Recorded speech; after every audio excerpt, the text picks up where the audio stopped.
येशू ख्रिस्ताच्या नावामध्ये मी पुन्हा एक वार आपल्या सर्वांचे हार्दिक स्वागत करत आहे. बंधू आणि भगिनींनो, जसं तुम्ही जाणलेलं आहे की आपण एका नवीन मालिकेमध्ये पदार्पण केलेलं आहे, ज्याचं शीर्षक आहे दानियल आणि भविष्यवाणी. त्या मालिकेमधला आजचा हा दुसरा संदेश आहे, ज्याचं शीर्षक आहे दानियल पुस्तकाचे सारांश. मी सर्वप्रथम देवाचे उपकार मानू इच्छितो, कारण की त्याने आपल्याला ही संधी दिलेली आहे, जेणेकरून त्याचं जे वचन आहे ते आपण आत्मसात करावं, त्यानुसार चालावं आणि देवाच्या नावाला गौरव आणि महिमा द्यावं. तसंच मी सर्वांचे उपकार मानतो, कारण की तुम्ही आज देवाचं वचन ऐकण्याकरिता एकत्रित जमलेला आहात. आणि माझा असा पूर्ण विश्वास आहे की ह्या वचनाद्वारे आपल्या आयुष्यामध्ये नक्कीच बदल घडून येईल आणि आपण येशू ख्रिस्ताच्या दुसऱ्या आगमनासाठी नक्कीच तयार होऊ. प्रियजन हो, आज आपण देवाच्या वचनाकडे वळण्या अगोदर देवाकडे विनंती करूया की त्याने आपल्याला त्याच्या वचनामध्ये वाढवावं आणि मार्गदर्शन करावं. तर आपण प्रार्थना करूया. सर्वसमर्थ जिवंत परमेश्वर देवा, अखिल विश्वाच्या उत्पन्नकर्त्या प्रभू, आज ह्या समयी तू आम्हा सर्वांस तुझ्या योजनेनुसार तुझं वचन ऐकण्याकरिता एकत्रित केलंस म्हणून उपकार मानतो. मागत आहोत परमेश्वरा की तुझं वास्तव्य आमच्यामध्ये असावं, तुझी वस्ती आमच्यामध्ये व्हावी, जेणेकरून तुझा पवित्र आत्मा आम्हाला मार्गदर्शन करेल आणि ह्या गहन आणि गूढ गोष्टी ज्या आहेत त्या समजण्यासाठी आम्हाला मदत होईल. प्रेमळ पित्या, इथून पुढची वेळ आमचा अध्ययन, तुझं हे वचन आम्ही तुझ्या हाती सोपवून देऊन ही नम्र विनंती येशूच्या नावात मागतो, म्हणून तो ऐक. आमेन. प्रियजन हो, खूप वेळेस लोकांना प्रश्न पडतो की आपण दानियल आणि प्रगटीकरण ह्या पुस्तकांचा अभ्यास का करायचा? ह्या पुस्तकांचा अभ्यास करणं गरजेचं आहे का? आणि जर गरजेचं आहे तर किती गरजेचं आहे? मत्तय याचा 24वा अध्याय आणि 14 वचन. मत्तय याचा 24वा अध्याय आणि 14 वचन. या ठिकाणी देवाचं वचन म्हणतं, सर्व राष्ट्रांना साक्षीसाठी म्हणून राज्याची ही सुवार्ता सर्व जगात गाजवली जाईल, तेव्हा शेवट होईल. येशू ख्रिस्ताची वाट पाहण्याची जी इच्छा आहे ती खूप लोकांची आहे. खूप लोकांची इच्छा आहे. मला आठवतं, एका संगीतकाराला प्रश्न विचारला होता, आणि तो फार प्रसिद्ध असा संगीतकार आहे सध्या. त्याला प्रश्न विचारला होता की तुम्ही तुमच्या आयुष्यामध्ये कोणत्या घटकेची वाट पाहत आहात?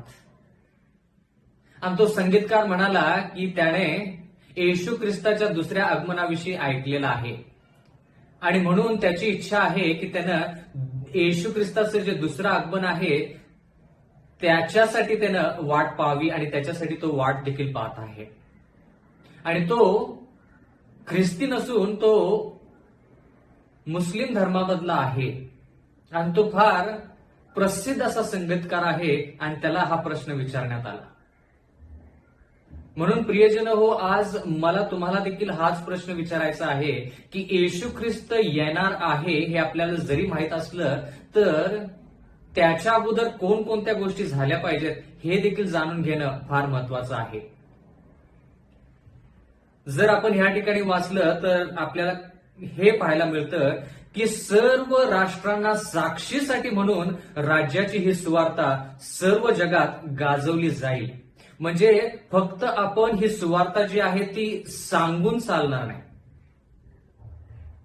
म्हणजे मुखावाटे ही सुवार्ता जी आहे ती लोकांपर्यंत पोहोचवून चालणार नाही, तर साक्षीसाठी म्हणून ही सुवार्ता पूर्ण जगामध्ये सांगितली जाईल, असं देवाचं वचन म्हणतं. साक्ष म्हणजे फक्त बोलणं नाही.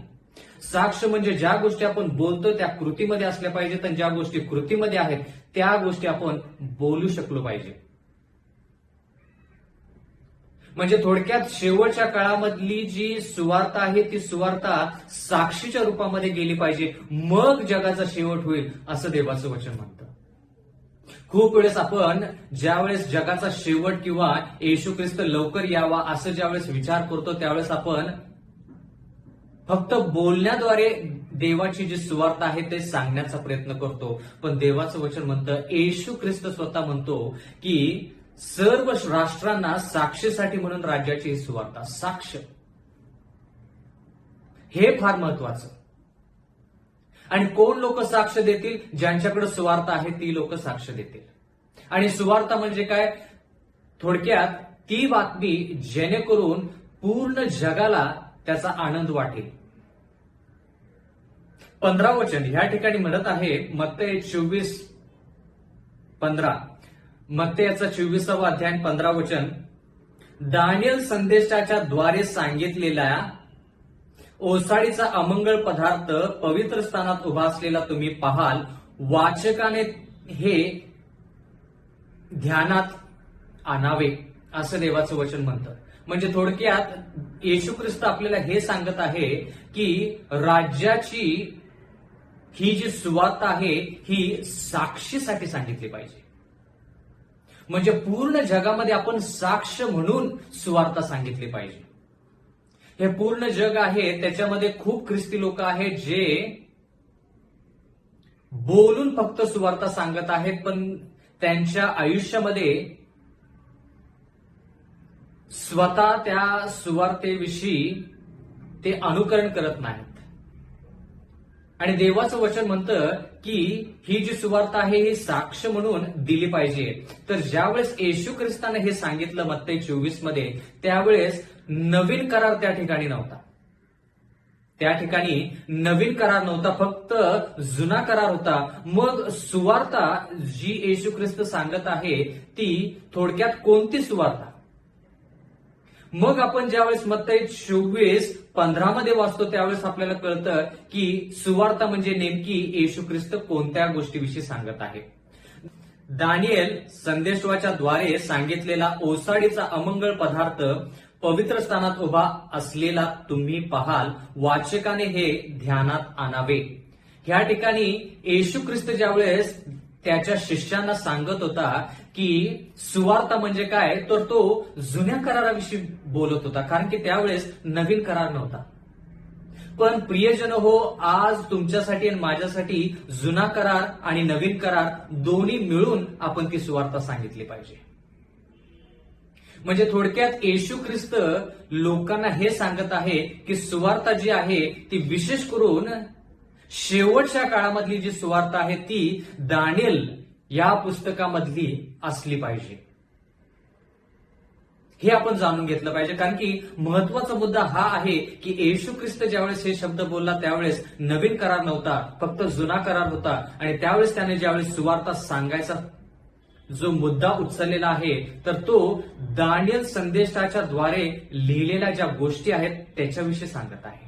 मग ह्या ठिकाणी असं लिहिलेलं आहे, दानियल संदेशाच्या द्वारे सांगितलेला ओसाडीचा अमंगळ पदार्थ. म्हणजे दानियल याच्या पुस्तकामध्ये ओसाडीचा अमंगळ पदार्थ पवित्र स्थानात उभा असलेला तुम्ही पाहाल, हे दानियल 9 मध्ये आहे. दानियल याच्या 9व्या अध्यायामध्ये आहे. पण महत्वाचा मुद्दा असा आहे की फक्त दानियल 9 विषयी येशू ख्रिस्तानं सांगायला सांगितलेलं आहे का पूर्ण पुस्तक? जर आपण सखोल विचार केला तर येशू ख्रिस्त कदापि म्हणत नाही की दानियल याच्या विशिष्ट अध्यायाविषयीच फक्त तुम्ही सुवार्थ जी आहे ते पूर्ण जगाला सांगा. नाही, येशू ख्रिस्त म्हणत आहे की दानियेलाचं जे पुस्तक आहे हे पुस्तक पुन्हा एक वार उघडलं जाईल आणि त्याची जी सुवार्थ आहे, त्या पुस्तकामध्ये जी सुवार्थ आहे ती सुवार्थ पूर्ण जगाला सांगितली जाईल. कशी? साक्ष म्हणून. आणि मग जगाचा शेवट होईल असं देवाचं वचन म्हणतं. मग मला तुम्हाला एक प्रश्न विचारायचा आहे की ही सुवार्थ कोणाकडे आहे, कोणत्या मंडळीकडे आहे? दानियल आणि प्रगटीकरणाचा जो अभ्यास आहे तो कोणत्या मंडळीला जास्त प्रमाणामध्ये कळलेला आहे आणि बरोबर कळालेला आहे? सेव्हन्थ डे ऍडव्हेंटिस्ट मंडळी. म्हणून जर देव सर्व जगावरती प्रभुत्व दाखवण्याचा जर प्रयत्न करत असेल, त्याची सुवार्थ पूर्ण जगापर्यंत पोहोचण्याची जे त्याची इच्छा आहे ती इच्छा तो आपल्याद्वारे पूर्ण करणार आहे. प्रियजनांनो, आता कळालं का की तुमच्यावरती आणि माझ्यावरती किती मोठी जबाबदारी आहे?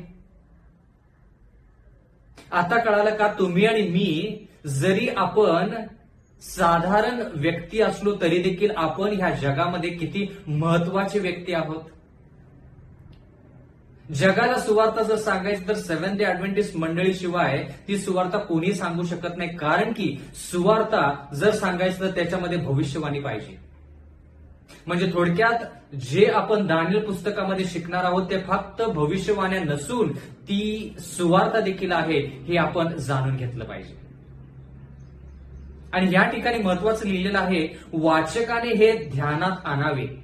आता खूप लोक दानिएलाचं पुस्तक वाचतात, प्रगटीकरणाचं पुस्तक वाचतात, पण त्यांना त्या गोष्टी समजत नाहीत, त्यांच्या त्या गोष्टी लक्षात येत नाहीत, ध्यानात येत नाहीत. असं जर आपण पाहिलेलं आहे तर कळत असतं.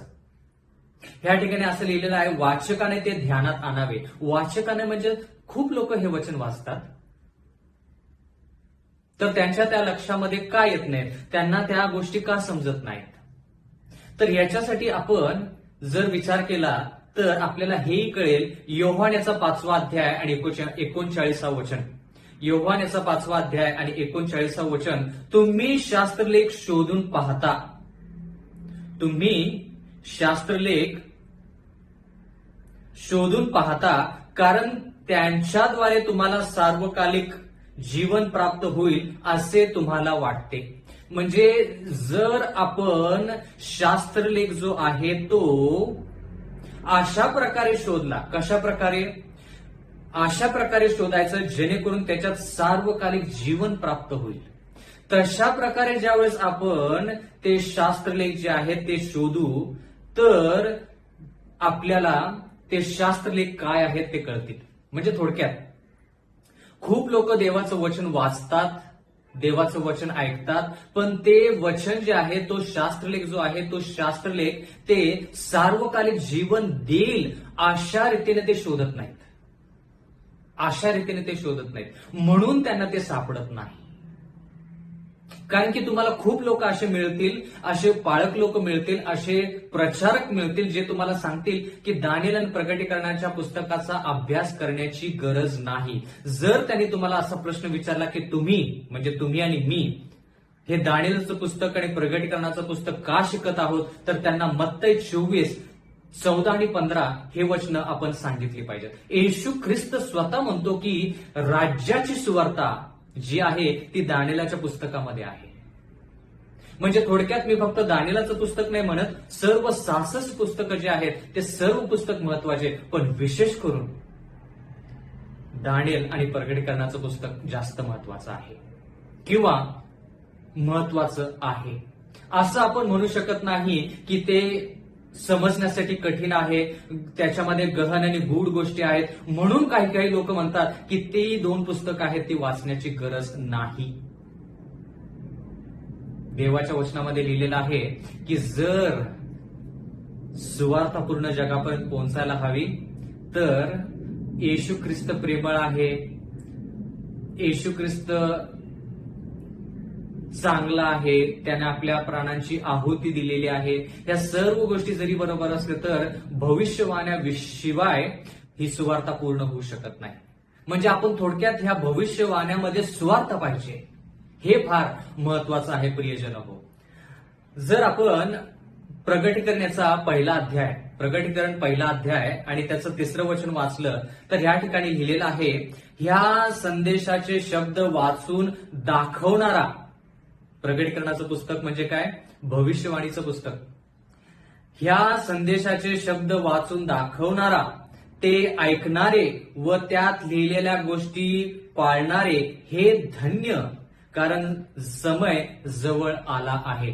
तर कोण लोक धन्य आहेत? जे लोक प्रगटीकरणाच्या पुस्तकाचा अभ्यास करतात, ते दुसऱ्यांना दाखवतात किंवा दुसऱ्यांना त्याचा बोध देतात, जे लोक ऐकतात आणि त्याच्यानुसार चालतात त्या लोकांना धन्य म्हटलेलं आहे प्रियजन. मग असं जर आहे तर मग लोकांनी असं का म्हणावं की दानिएल आणि प्रगटीकरणाचं जे पुस्तक आहे ते फार समजण्यासाठी कठीण आहे आणि त्या पुस्तकाचा अभ्यास आपण करता कामा नये? चुकीचं आहे ते.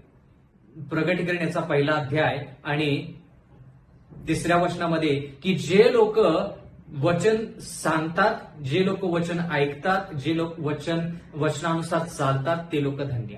प्रियजन हो, माझी अशी इच्छा आहे की तुम्ही आणि मी ह्या वचनांचा कसा शोध घ्यायचा, असा शोध घ्यायचा जसं आपण सार्वकालिक जीवनाचा शोध घेत आहोत. जणू काय आपण सार्वकालिक जीवन जे आहे ते वचनामध्ये दडलेलं आहे आणि ते सार्वकालिक जीवन मिळाल्याशिवाय आपल्याला शांत बसता येणार नाही. अशा प्रकारे ज्यावेळेस आपण वचन ते वाचू त्यावेळेस आपल्याला ते वचन समजेल, असं मत्तय 24:15 मध्ये लिहिलेलं आहे. या ठिकाणी असं लिहिलेलं आहे, वाचकाने हे ध्यानात आणावे. प्रियजन हो, जर आपण प्रगटीकरण 3:22 मध्ये वाचलं तर त्या ठिकाणी एक महत्वाचा मुद्दा ह्या ठिकाणी आपण पाहत आहोत. प्रगटीकरण याचा 3रा अध्याय आणि 22वं वचन, आत्मा मंडळांना काय म्हणतो हे ज्याला कान आहेत तो ऐको. प्रियजन हो, ह्या ठिकाणी आपण हे पाहत आहोत की प्रगटीकरण 3:22 मध्ये लिहिलेलं आहे, आत्मा मंडळांना काय म्हणतो हे ज्याला कान आहेत तो ऐको. मला असा व्यक्ती सांगा ज्याला कान नाहीत. मग सर्वांना जर कान आहेत तर ह्या ठिकाणी असं का लिहिलेलं आहे की ज्याला कान आहेत तो ऐको. कारण की देवाला ह्या ठिकाणी असं सांगायचं आहे की जरी कान असले लोकांना तरी ते लोक ऐकणार नाहीत, म्हणजे त्यांना त्या गोष्टी समजणार नाहीत. का? कारण की ते देवाच्या वचनाचा शोध घेत असताना कोणत्या हेतूने देवाच्या वचनांचा ते शोध घेत आहेत हे जाणून घेणं फार महत्वाचं आहे. उद्देश काय आहे? खूप लोक देवाचं वचन ह्याच्यासाठी वाचतात जेणेकरून ते दुसऱ्या मंडळीवरती प्रहार करू शकतील. खूप लोक देवाचं वचन ह्याच्यासाठी वाचतात जेणेकरून त्यांची जी जीवनशैली आहे ती जीवनशैली सिद्ध करण्यासाठी ते दुसऱ्यांच्या जीवनशैलीवरती प्रहार करण्यासाठी ते देवाचं वचन वाचतात. म्हणून म्हटलं की ज्यावेळेस आपण देवाचं वचन वाचतो त्यावेळेस आपण सार्वकालिक जीवनाला शोधत आहोत, सार्वकालिक जीवन प्राप्तीसाठी आपण धडपड करत आहोत. अशा हेतूने, अशा उद्देशानं जर आपण देवाचं वचन वाचलं तर देवाचं वचन म्हणतं ज्याला ते वचन मिळालेलं आहे त्याला त्याचा फायदा होईल. आपण खूप वेळेस म्हणतो ना, अरे मी तुला एखादी गोष्ट सांगत आहे पण तुला ते दिसत नाही. आता दिसत नाही म्हणजे काय? त्याला डोळे नाहीत का त्या व्यक्तीला? डोळे आहेत पण त्याला ते दिसत नाही. दिसत नाही म्हणजे काय? त्या कृत्य जे आहे ते त्याला दिसतं पण ते त्याला समजत नाही. आपण दानिएल पुस्तकाचा सारांश बघत आहोत की देवाने हे पुस्तक आपल्याला आशीर्वाद देण्यासाठी दिलेलं आहे. प्रगटीकरणाचं पुस्तक जे आहे ते आपल्याला आशीर्वाद मिळण्यासाठी आहे. तर असं असताना मग लोकांनी का म्हणावं की दानिएल आणि प्रगटीकरणाचे जे पुस्तक आहे ते आपण अभ्यास करू नये, कारण की त्याच्यामध्ये गहन आणि गूढ गोष्टी आहेत. त्याच्यामध्ये अशा प्रकारच्या गोष्टींचा उल्लेख केला असेल ज्या गोष्टी आपण दैनंदिन जीवनामध्ये पाहत नाही. असू शकतं, पण त्याच गोष्टींवरती येशू ख्रिस्त आपल्याला महत्वाच्या गोष्टी सांगत आहे हे आपण जाणून घेतलं पाहिजे. त्याच्यासाठी मी तुम्हाला आणखीन एक वचन दाखवू इच्छितो. मत्तय याचा 13वा अध्याय आणि 9वं वचन. मत्तय याचा 13वा अध्याय आणि 9वं वचन. या ठिकाणी लिहिलेलं आहे, ज्याला कान आहेत तो ऐको. म्हणजे थोडक्यात जो ऐकत नाही त्याची परिस्थिती कशी आहे? कान असून देखील तो बहिरा आहे असं येशू ख्रिस्त म्हणतो या ठिकाणी. ज्याला कान आहेत तो ऐको म्हणजे थोडक्यात काय? प्रत्येकाला जो कान आहे तो कान काय करेल? समजण्यासाठी मदत पण करेल. म्हणजे थोडक्यात पवित्र आत्माच आपल्याला समजावून सांगतो. पण या ठिकाणी देवाला असं सांगायचं आहे की जर खरंच तुम्हाला आणि मला डोळे आहेत आणि कान आहेत तर आपल्याला ह्या गोष्टी समजल्या पाहिजेत असं देवाला सांगायचं आहे. आणि देवाचं वचन असं म्हणतं की जो कोणी देवाच्या वचनाचा शोध सार्वकालिक जीवनाच्या शोधासारखा करेल त्या सर्व लोकांना बंधू आणि भगिनींनो, त्या सर्व लोकांना देवाचं वचन समजल्याशिवाय राहणार नाही. कल्पना करा की एक व्यक्ती आहे जो दवाखान्यामध्ये आजारी आहे आणि त्याला कृत्रिमरित्या श्वासोश्वास देण्यात येत आहे. जर त्याला जिवंत राहायचं तर त्याला त्या श्वासोश्वासाची गरज आहे, त्याला त्या वायूची गरज आहे.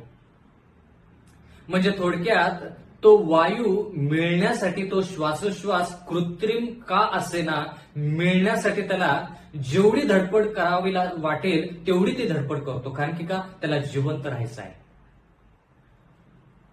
जरी त्या व्यक्तीला तुम्ही सांगितलं की तुला कर्करोग झालेला आहे आणि तुझं आयुष्यमान जे आहे किंवा तू जास्त वेळ टिकणार नाहीस, जास्तीत जास्त 6 महिने टिकशील, तरी देखील त्याची इच्छा असते की 6 महिने का होईना मला तो श्वासोश्वास पाहिजे.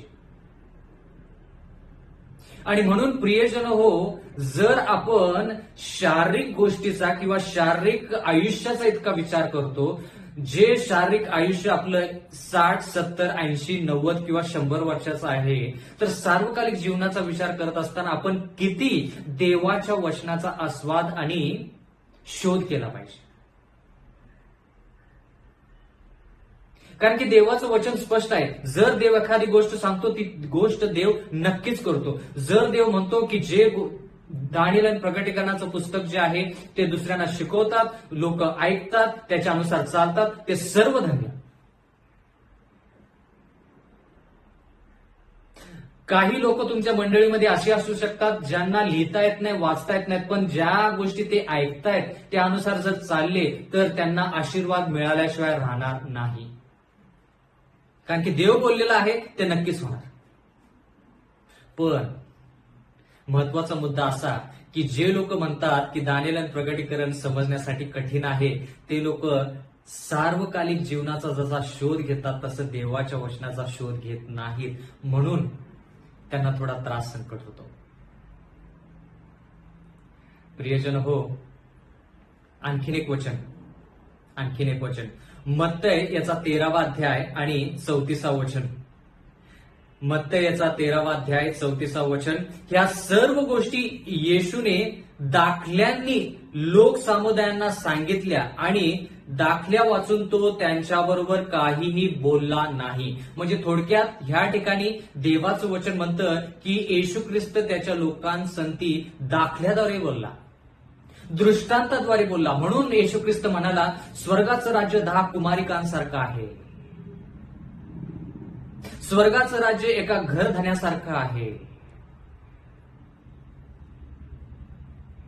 प्रियजन हो, त्या ठिकाणी देखील दृष्टांतामध्ये बोलला.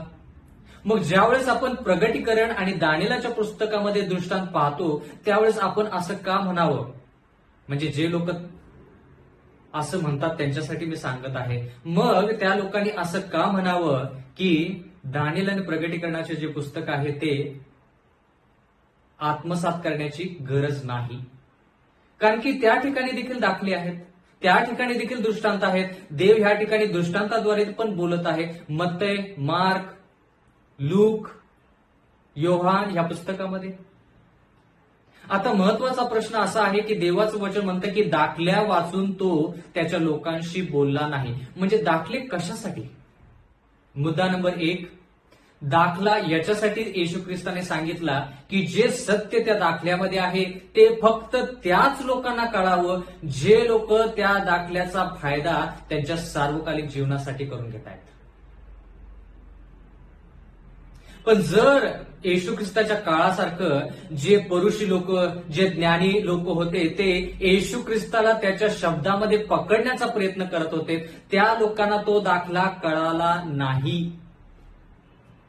म्हणजे दाखल्याद्वारे यासाठी येशू ख्रिस्त बोलला जेणेकरून जे लोक प्रामाणिक आहेत, ज्या लोकांना तहान भूक आहे त्याच लोकांना ते वचन कळावं, जेणेकरून ते वचन जे आहे ते सुरक्षित राहील. फार महत्वाच्या गोष्टी आहेत ह्या. मुद्दा नंबर 2 की ज्या दाखल्याद्वारे येशू ख्रिस्त लोकांशी बोलला ते दाखले जे आहेत ते दाखले लोकांच्या लक्षात राहिले. ते दाखले जे आहेत ते लोकांच्या लक्षात राहिले. म्हणून दाखल्याद्वारे येशू ख्रिस्त लोकांशी बोलला, दृष्टांताद्वारे येशू ख्रिस्त लोकांशी बोलला. मुद्दा नंबर 3 येशू ख्रिस्त दृष्टांताद्वारे लोकांसंगती का बोलला? कारण की त्या दृष्टांताद्वारे येशू ख्रिस्त लोकांना काय सांगत आहे हे समजून घेण्यासाठी सोपं झालं. दृष्टांताद्वारे किंवा दाखल्याद्वारे बोलल्यानंतर लोकांना त्या गोष्टी व्यवस्थित समजून घेता येतात. म्हणून मी तुम्हाला वारंवार उदाहरणं देतो. ज्यावेळेस मी संदेश देत असतो, जर एखादा मला मुद्दा मांडायचा असेल तर तो मुद्दा मी दाखल्याद्वारे किंवा दृष्टांताद्वारे दाखवतो, जेणेकरून त्या सर्व गोष्टी ज्या आहेत त्या लक्षात राहतील, समजण्यासाठी सोप्या जातील आणि ज्या गोष्टी ज्या व्यक्तीला समजल्या पाहिजेत त्याच व्यक्तीला समजतील. कल्पना करा, पवित्र शास्त्रामध्ये लिहिलेलं आहे रोमन कॅथलिक मंडळीविषयी. रोमन कॅथलिक मंडळीविषयी लिहिलेलं आहे आणि देवाच्या वचनामध्ये असं लिहिलेलं आहे की ही मंडळी जी आहे ही मंडळी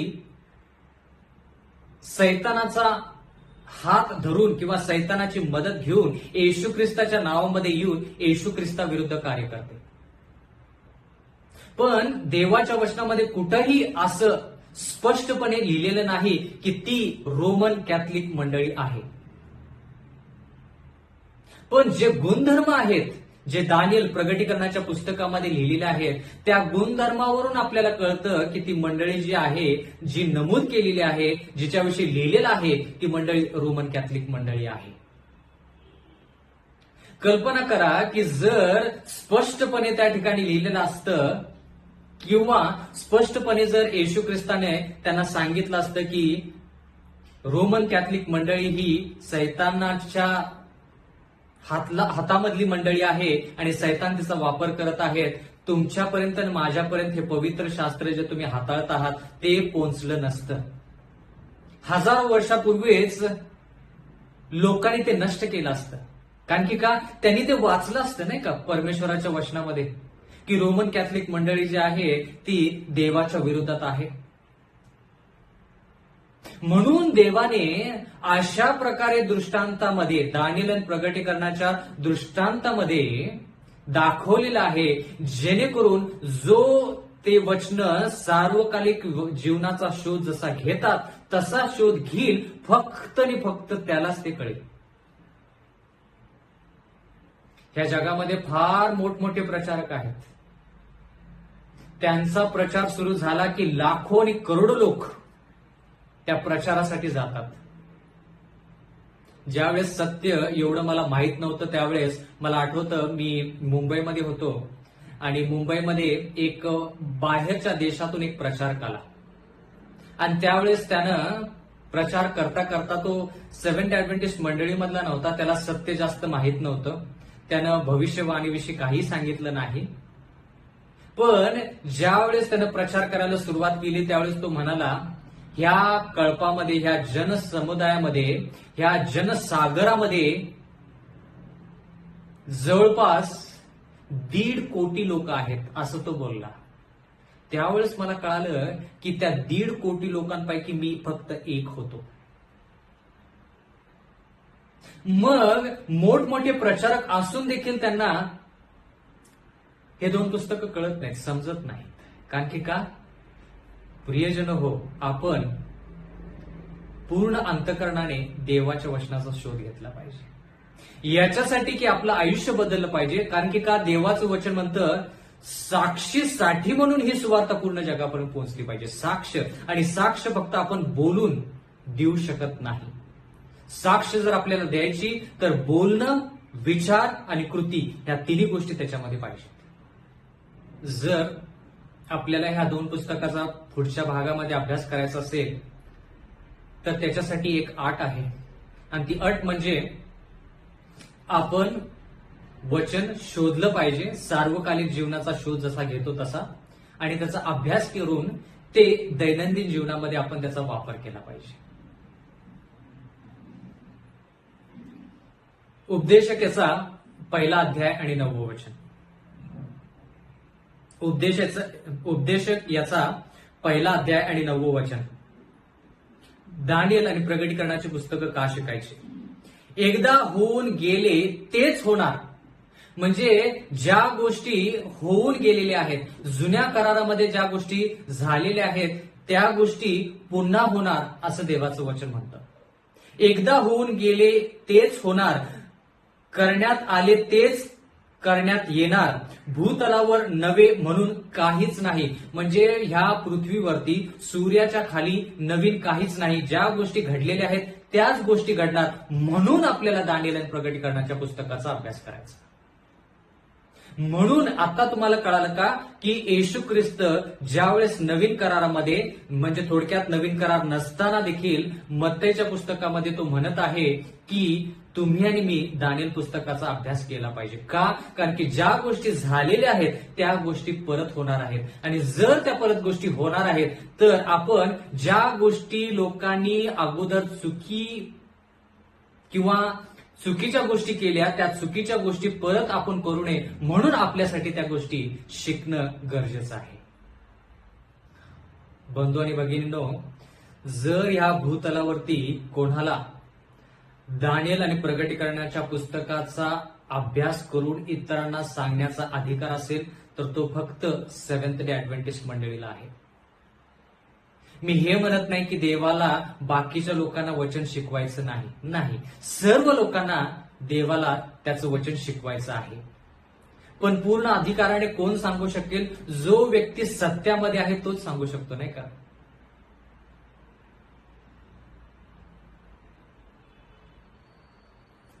म्हणून जेवढं अचूकपणे तुम्ही देवाचं वचन पूर्ण जगाला सांगू शकाल, जेवढ्या अधिकाराने तुम्ही आणि मी देवाचं वचन पूर्ण जगाला सांगू शकतो, तेवढं बाकीच्या मंडळी सांगू शकत नाहीत.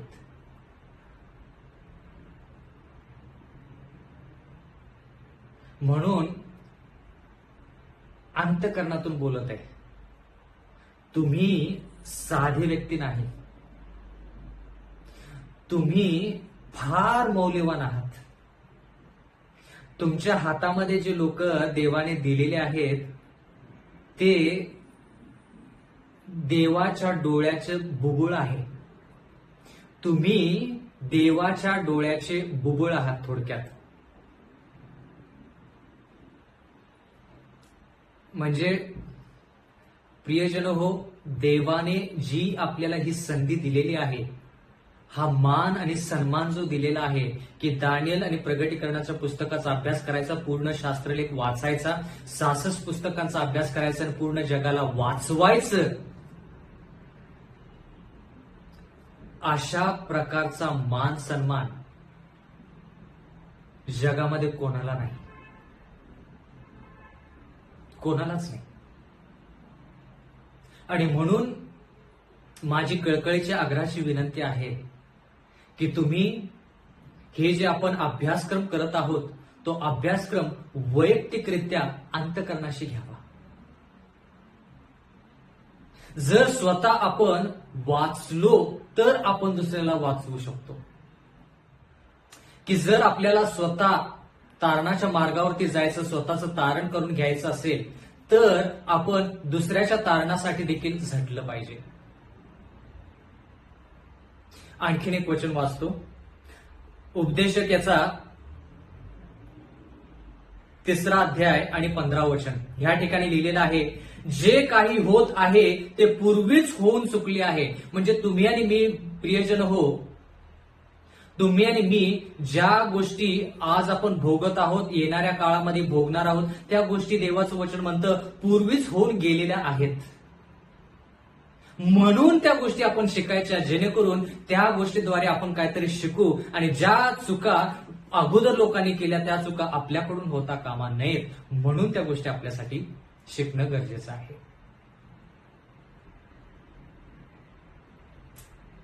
आणि जे काही होणार आहे ते आधीच होऊन चुकले आहे.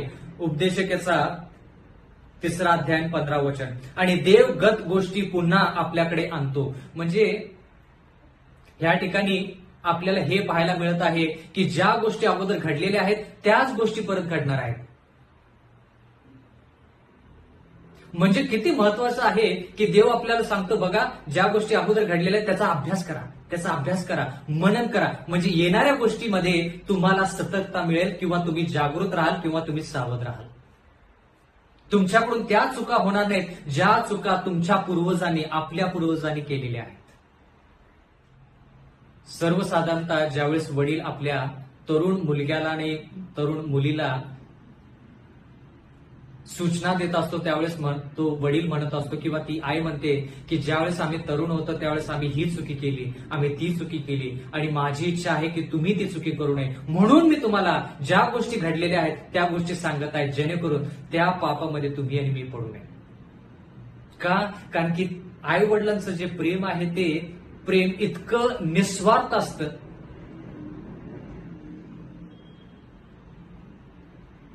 ते प्रेम इतकं निस्वार्थ असतं की त्यांची इच्छा असते की त्यांच्या लेकरांनी त्यांच्यापेक्षा जास्त देवाजवळ असावं.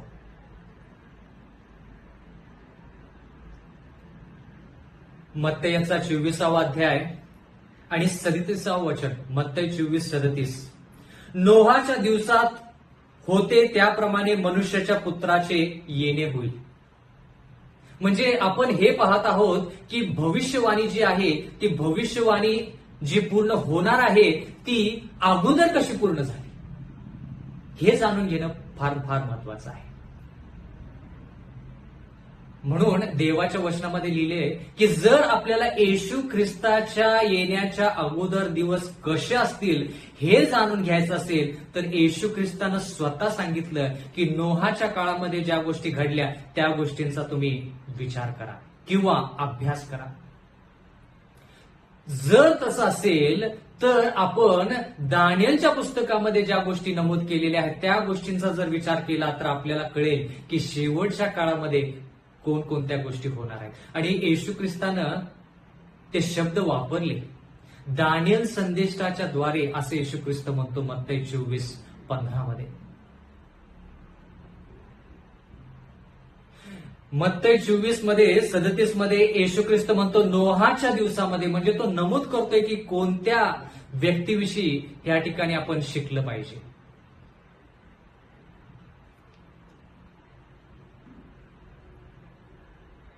मत्तयचा 24वा अध्याय 38वा वचन.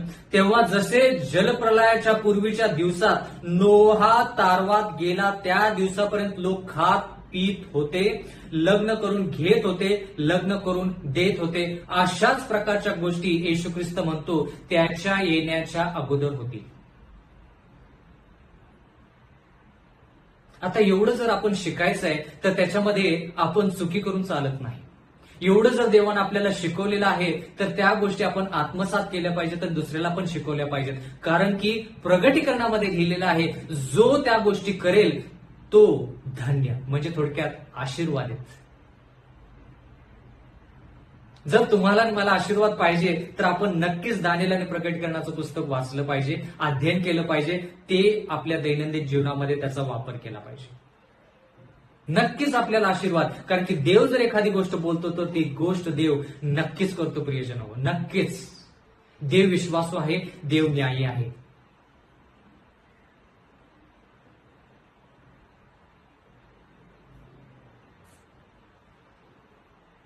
आता आणखीन एक उदाहरण पाहूया. मलाकीयाचा 4था अध्याय आणि 5वं वचन. मलाकीयाचा 4था अध्याय आणि 5वं वचन. पहा, परमेश्वराचा मोठा व भयंकर दिवस येण्यापूर्वी मी एलिया संदेष्ट्याला तुमच्याकडे पाठवीन.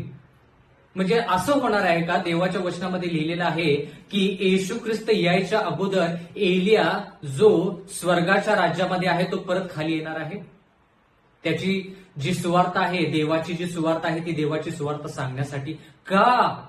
देवाच्या वचनामध्ये असं लिहिलेलं आहे की शेवटच्या काळामध्ये असे लोक असतील जे एलिया संदेष्ट्या सारखे असतील.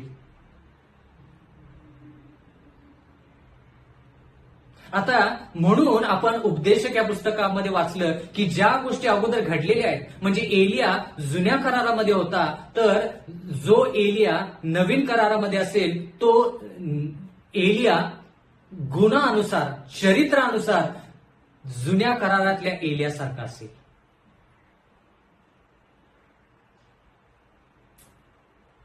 देवाची सुवार्ता, लक्षपूर्वक ऐका प्रियजन हो, बंधू आणि भगिनीनो, देवाची सुवार्ता ह्या जगामध्ये कानाकोपऱ्यापर्यंत नक्कीच पोहोचणार. प्रश्न फक्त एकच आहे, लाखो रुपयांचा प्रश्न फक्त एकच आहे की ती सुवार्ता मी कानाकोपऱ्यापर्यंत पोहोचवणार आहे की नाही. देवाचे लोक म्हणजे थोडक्यात देवाकडे शेवटच्या काळामध्ये लोक सुवार्ता साक्षेद्वारे सांगणारे नक्कीच असतील, पण त्या कल्पामध्ये त्या समुदायामध्ये मी असेन का, हा लाखो रुपयांचा प्रश्न आहे.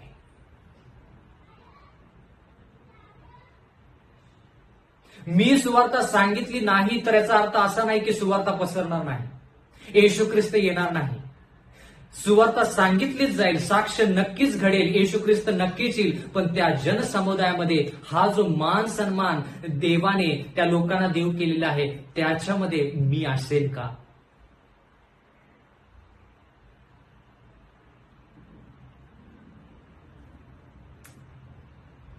मलाखीयाचा 4था अध्याय आणि 6वं वचन.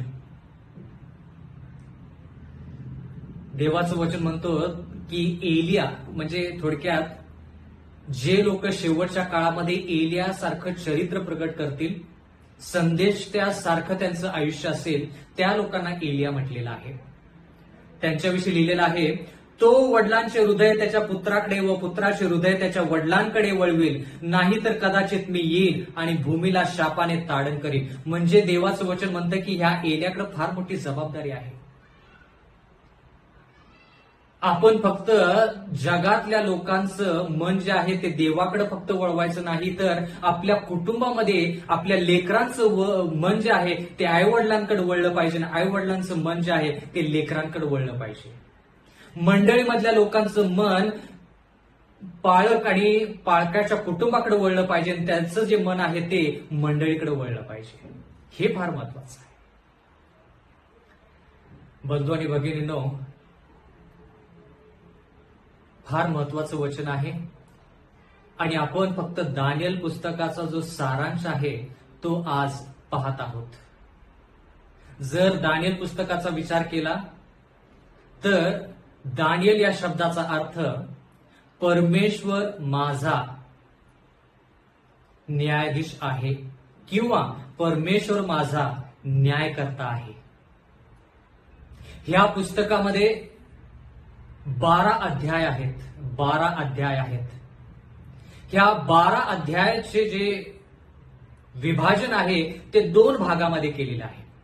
दानियल पुस्तकाचे 12 अध्याय जे आहेत त्याचे 2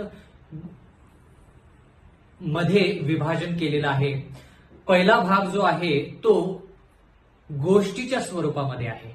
म्हणजे थोडक्यात दानियल 1 पासून दानियल 6 पर्यंत तुम्हाला गोष्टी पाहायला मिळतील. त्यामध्ये फक्त दुसरा अध्याय जो आहे तो भविष्यवाणीचा आहे. दानियलचा दुसरा भाग म्हणजे दानियल 7 पासून दानियल 12 पर्यंत भविष्यवाणी आहेत, पण त्यामध्ये फक्त एकच गोष्ट आहे आणि ती दानियल 10 मध्ये आहे. म्हणजे थोडक्यात दानियल ह्या पुस्तकाचा अभ्यास करत असताना आपण सर्वसाधारणतः असं म्हणू शकतो की हे 2 विभागामध्ये पुस्तक त्याचं विभाजन केलेलं आहे. म्हणजे दानियल पुस्तकाचं जे विभाजन आहे ते 2 भागामध्ये आहे. पहिला भाग गोष्टीच्या रूपामध्ये आहे दानियल 1 ते 6 आणि दुसरा भाग भविष्यवाणीच्या रूपामध्ये आहे दानियल 7 ते दानियल 12. आता असं का? कारण की भविष्यवाण्या म्हटल्यानंतर दृष्टांत, दृष्टांत म्हटल्यानंतर दाखला. म्हणजे थोडक्यात ज्या भविष्यवाण्या आहेत दानियल 7 ते 12 मध्ये ते आपल्याला काय दाखवतात? ते आपल्याला हे दाखवतात की येणाऱ्या काळामध्ये कोणकोणत्या घटना घडणार आहेत. पुन्हा एक वार दानियलचा दुसरा भाग जर विचार केला तर त्या भागामध्ये जे भविष्यवाण्या आहेत त्या आपल्याला काय सांगतात? येणाऱ्या काळामध्ये कोणकोणत्या घटना होणार आहेत, कोणकोणत्या घटना घडणार आहेत त्याच्याविषयी आहे. आणि त्या घटना कशा घडणार आहेत त्या गोष्टी दानियल 1 ते 6 गोष्टीच्या रूपामध्ये आपल्याला शिकायचं आहे. माझी अशी आशा आहे की ह्या गोष्टी तुम्हाला समजत आहेत. दानियल 7 ते 12 भविष्यवाणी आहेत. म्हणजे येणाऱ्या काळामध्ये कोणकोणत्या गोष्टी होणार आहेत आणि त्या गोष्टी कशा घडणार आहेत याच्याविषयी जर शिकायचं असेल तर दानिएल 1 ते 6 आपण गोष्टीच्या रूपामध्ये शिकणार आहोत. म्हणून दानिएल 1 ते 6 जेवढं महत्वाचं आहे तेवढंच दानिएल 7 ते 12 देखील महत्वाचं आहे. जेवढ्या भविष्यवाण्या महत्वाच्या तेवढ्या गोष्टी पण महत्वाच्या, हे मला तुम्हाला सांगायचं आहे. कारण की भविष्यवाण्या घडणार आहेत, ही गोष्ट होणार आहे, ती गोष्ट होणार आहे, या सर्व जरी गोष्टी बरोबर असल्या तर त्या गोष्टी कशा घडणार आहेत, त्या घटना कशा घडणार आहेत हे देखील जाणून घेणं तितकंच गरजेचं आहे. कारण की उपदेशक मध्ये लिहिलेलं आहे ज्या गोष्टी अगोदर घडलेल्या आहेत त्या गोष्टी परत घडणार आहेत. मला तुम्हाला फक्त शेवटचा एक मुद्दा सांगायचा आहे, महत्वाचा मुद्दा आहे. प्रियजन हो, ज्यावेळेस आपण सत्य कोणाला सांगत असेल तर त्या सत्याचा अनुभव कसा करायचा हे जर आपण सांगत नाही तर आपण सत्य सांगत नाही. परत एकदा, जर आपण लोकांना फक्त माहिती दिली की हे असं आहे, ते तसं आहे आणि ते तसं आहे, पण जोपर्यंत आपण त्या गोष्टीचा अनुभव कसा करायचा, त्या लोकांनी त्या गोष्टींचा अनुभव कसा करायचा हे शिकवत नाही तोपर्यंत ते सत्य अर्धवट आहे. म्हणून देवाच्या वचनामध्ये दानिएल 7 ते 12 मध्ये जरी घटना नमूद केल्या असल्या तरी देखील त्या घटना कशा पूर्ण होणार आहेत त्या दानिएल 1:6 मध्ये लिहिल्याशिवाय त्या सर्व गोष्टी पूर्ण होऊ शकत नाहीत. जे सत्य आहे त्याचा अनुभव घडला पाहिजे. म्हणजे थोडक्यात त्या सत्याचा अनुभव जोपर्यंत आपल्याला होत नाही तोपर्यंत ते फक्त माहितीच. जसं आपण माहितीपत्रक वाचतो महाविद्यालयामध्ये जाण्याच्या अगोदर, प्रवेश करण्या अगोदर ते माहितीपत्रक जे असतं ते माहितीपत्रक आपण वाचतो, पण त्याच्यामधून आपलं अंतःकरण बदलत नाही. देवाचं वचन हे माहितीपत्रकापेक्षा पलीकडे आहे. माहिती तर आहेच, पण त्या गोष्टींचा अनुभव घडायचा असेल तर दानिएल 1 ते 6 या गोष्टी तितक्याच महत्वाच्या आहेत जितक्या भविष्यवाण्या दानिएल 7 पासून 12 पर्यंत आहेत. प्रियजन हो, दानिएल पुस्तकाचा थोडक्यात आपण सारांश पाहिलेला आहे आणि माझी अशी पूर्ण खात्री आहे की जर आपण ह्या वचनांचा आस्वाद घेतला, या वचनानुसार आपण अनुभव करून घेतला तर आपलं आयुष्य कायमस्वरूपी बदलेल आणि ह्याच्याद्वारे आपल्या स्वतःच्या अंतःकरणामध्ये, आयुष्यामध्ये, आपल्या कुटुंब लेकरांमध्ये, आपल्या मंडळीमध्ये, आपल्या समाजामध्ये संजीवनी आल्याशिवाय राहणार नाही. तर प्रियजन हो, माझी कळकळीची आग्रहाची विनंती आहे की येणारे जे संदेश आहेत त्या संदेशाचा देखील तुम्ही आस्वाद घ्या आणि आपण ख्रिस्ताच्या इच्छानुसार वाटचाल करूया. सार्वकालिक जीवनाचा जो मार्ग आहे तो सार्वकालिक जीवनाच्या मार्गावरती चालून सार्वकालिक जीवन प्राप्त करूया. देव आपल्या सर्वांस आशीर्वाद देव. आमेन. प्रियजन हो, आपण प्रार्थना करूया. स्वर्गातील जिवंत परमेश्वर देवा, दानिएल पुस्तकाचा सारांश जो आहे तो आम्हाला समजण्यासाठी मदत केलीस म्हणून उपकार मानतो. आम्ही हे पुस्तक का शिकलं पाहिजे, ह्याच्याद्वारे आम्हाला कोणता फायदा होणार आहे, परमेश्वरा तू आम्हाला आशीर्वाद देऊ इच्छितोस आणि जे लोक ह्या वचनांचा आस्वाद घेतील, ऐकतील, इतरांना सांगतील, त्याप्रमाणे चालतील, त्या लोकांना तू आशीर्वाद देणार आहेस असा आमचा पूर्ण विश्वास आहे आणि तू ह्या गोष्टीमध्ये विश्वसनीय आहेस. म्हणून मागत आहोत, येणाऱ्या काळामध्ये देखील तू आम्हाला मार्गदर्शन कर, पवित्र आत्म्याने आम्हाला मदत करावी असं होते. नम्र विनंती येशूच्या नावात मागतो म्हणून तू आहे. आमेन. देव आपल्या सर्वांस आशीर्वाद देव. आमेन.